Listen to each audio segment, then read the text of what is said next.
The day for love is fast approaching, and I want to share a recipe with all of you that's great to share with the person you love, or if you're riding solo, you can share with yourself. And let me say something about that, because you have to first love yourself. A long time ago, a good friend of mine, Cliff, if you're out there, I was like, I can't buy that for myself. And he said, if you don't buy it for yourself, who will? You have to love yourself first. So for me, Valentine's Day and the day for love means it's also about showing yourself some love. Even though 365 days of the year, we should love one another and share love and love ourselves. But I digress. As you can see, love is in the air, and I could talk about it all day.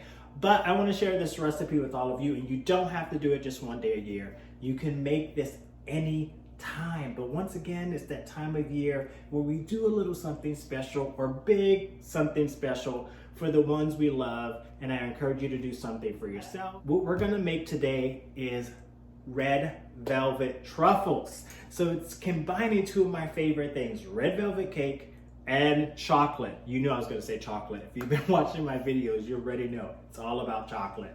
So it's coming up here next on a sweet spot where it's gonna be full of love and happiness.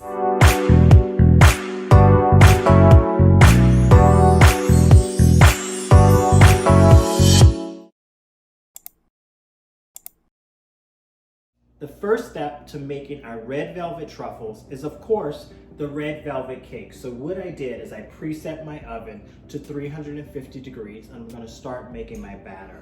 Before I start my batter, I'm gonna take my flour and mix in my dry ingredients. So my baking soda, my salt, and the magic ingredient cocoa powder. And just taking a whisk, I'm just gonna whisk that together until it's fully combined. And then we're gonna set this aside and use a little later.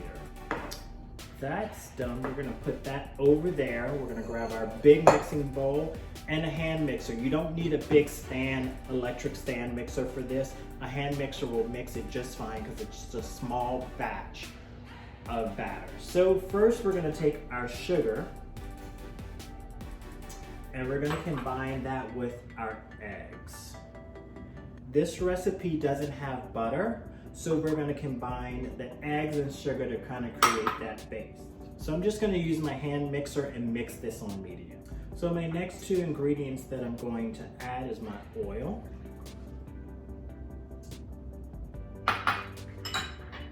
and my white vinegar.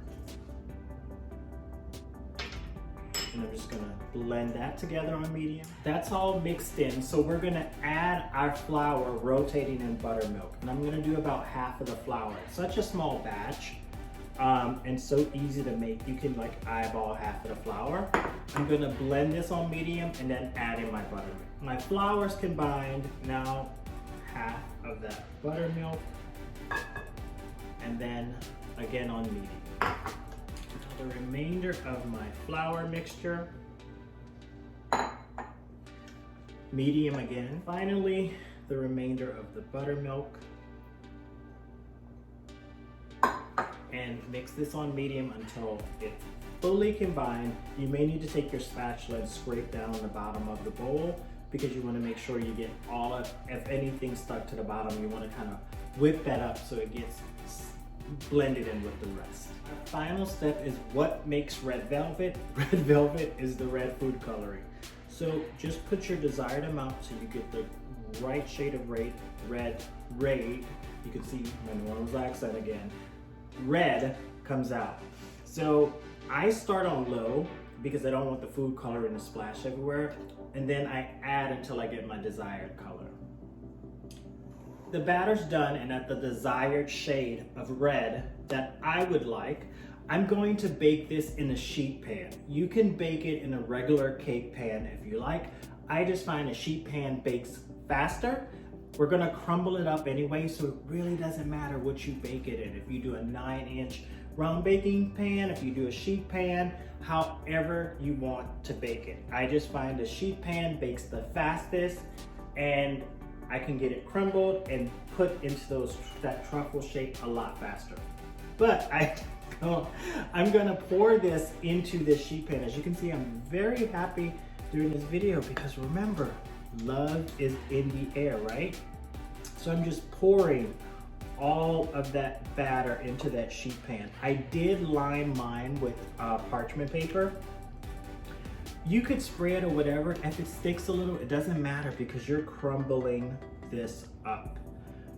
The parchment is just gonna help me release it from the pan a lot easier and just kind of like get that going to crumble as well.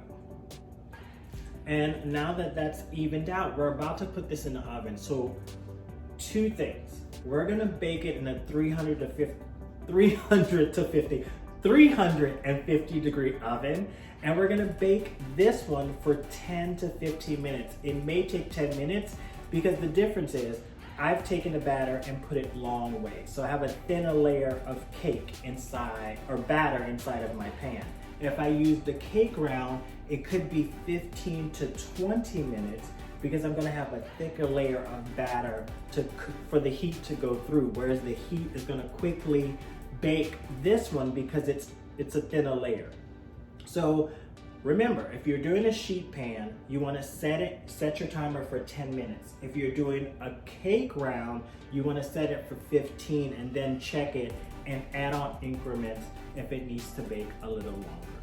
So let me throw this in the oven so we can start making our truffles. My red velvet cake is done. I do have to say mine did take a little longer than the 10-minute mark. That's why I said 10 to 15 minutes. Mine was on the 15-minute side. You just never know. Sometimes it's done in 10 minutes, sometimes it's 15. But today it was 15. Anyway, we're gonna let this sit and cool down before we crumble it up because it's too hot to work with right now. So I'm gonna leave it there to cool down so that I can then crumble it up and we're gonna finish our red velvet truffle. My cake is cold, I have my cream cheese. It's now time to make the red velvet inside of our truffle. I'm going to reuse my baking sheet that I use for my cakes because that's where we're gonna set up our truffles once we form them and also after we dip them. So just taking the cake, no rhyme or reason, you could just take it off. This could be a little messy and you're just gonna break it up. Like just break it up. It's so moist it doesn't wanna break up. Just break it up into the bowl because you want crumbles, you don't want big pieces of the red velvet cake because we're gonna mix this with that cream cheese to kind of get that binding and create that filling. So just break it off and break it up into your bowl. You might be tempted to want to eat some of that cake like I am. I'm pulling off chunks of this red velvet cake. I just want to stick a chunk of it in my mouth. But I'm just gonna break this up and then we're gonna add in our cream cheese and start forming our red velvet truffles. I have all of my red velvet crumbs into my bowl, or the crumbled cake, if you will. We're gonna add in that cream cheese. As you can see, it just wanted to go in there. And I'm going to slowly use my handheld mixer to really kind of get it combined and come to a mix. Start on low because it could go everywhere. And I'm trying to get low so it doesn't go everywhere. And just really get those crumbs to work into that cream cheese because you want to create like this really nice gooey batter that our balls are going to form in. With this mixture, you will need to get a little hands-on. But once again, it's about sharing love with these truffles. So you got to put a little love in it. I take my hands and just press down and fold to really make sure I get all of that cream cheese and cake crumbs combined, and that starts to make it more of a paste and it starts to stick together. You want it to be completely red. You don't want to see white streaks or white veining. That means you haven't completely mixed in your cream cheese. So you see how I'm just working down in it. You know, I'm putting love into these truffles. So whoever gets to taste one, they'll know my hands like it was love. So I think mine are just about ready. I'm not gonna wash my hands, they're a little oily, but I'm about to form the truffles. So I have a scoop. This is a 1.5 teaspoon scoop. If you don't have a scoop, you can pick it up in your hands and roll it around a ball like I'm gonna do anyway, but the scoop just helps me measure it out. And once I scoop it up, I put it in my hands. I'm gonna kind of form it. If you kind of go around too much, they can break up. A little bit fell, but try to press it together as much as possible and get it into that ball. And you can see that's one. I'm gonna scoop some more and do another. And once again, just kind of pressing it together and just forming, I wanna say foaming because I think I'm foaming at the mouth for one of these truffles. Two, and just lay it on your baking sheet and just keep scooping and forming, once again saying foaming, forming your truffle balls until you don't have any more of that mixture left. And then we're gonna stick these in the freezer. So I'm gonna finish up and then give you our next instruction. Last one, we're gonna shift this aside, and as you can see, I have my perfectly formed red velvet truffles. They're not coated in chocolate just yet because we have one more step before we do that. These truffles need to go into your freezer for 30 minutes. That's gonna really set all of that filling together. Also, when we dip it in a chocolate, it's gonna allow that chocolate to quickly set around your truffles. So I'm gonna pop these into our freezer and start setting up for to melt our chocolate. Sorry, I forgot what we're doing, but look at that. They look good already without the chocolate. Just wait until we put the chocolate on top.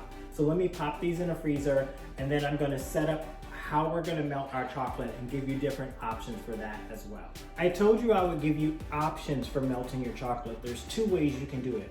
The quickest way, and what most people would prefer, is to actually put the white chocolate chips in a microwave safe bowl, put it on 30-second increments.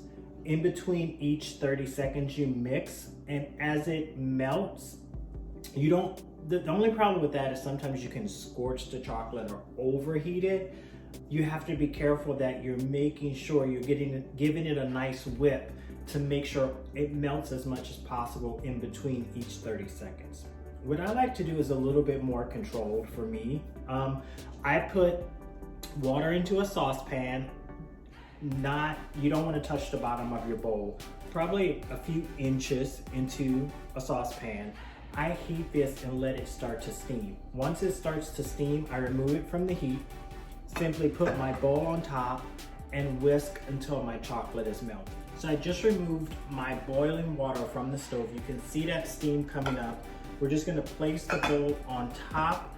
I'm gonna give that steam just a few seconds to start heating up the bowl, and my chocolate is gonna start melting, and then I'm gonna start whisking to melt it completely.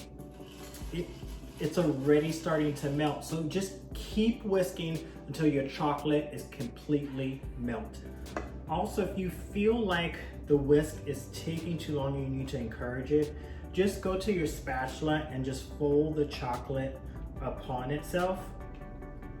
It allows that warm melted chocolate to go over those chocolate chips and encourage them to break down and melt as well. I am almost done here. So I'm gonna keep my chocolate on top of the steam. As the water cools, the steam will stop.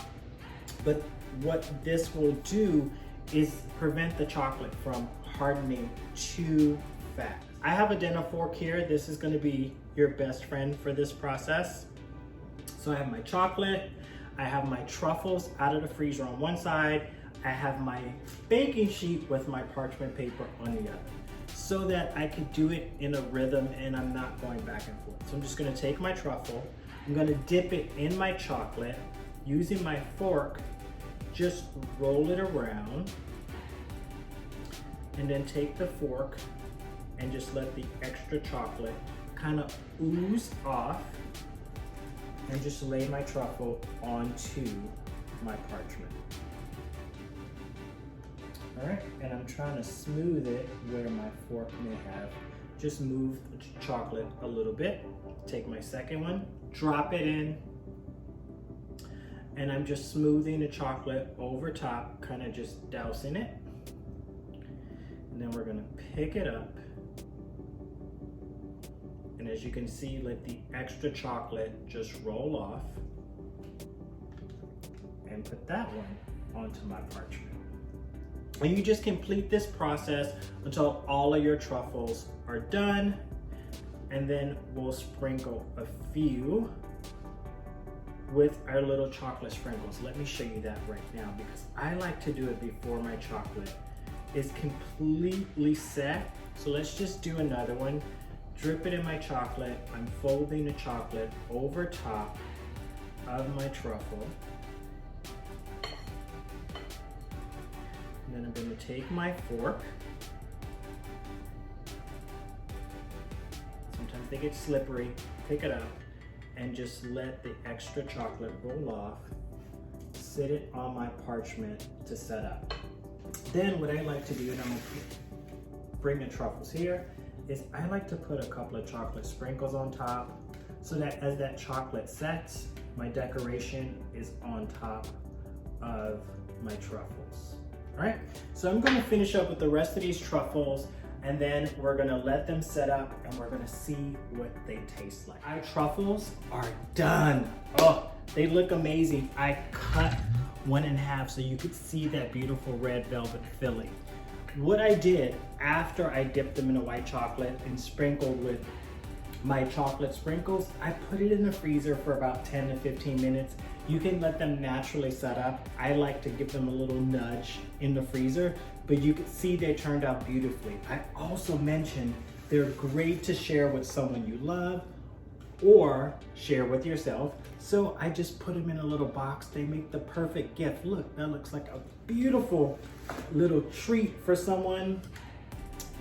But I mentioned about giving things to yourself, so I'm gonna give one of these truffles to myself and take a bite and see how they taste.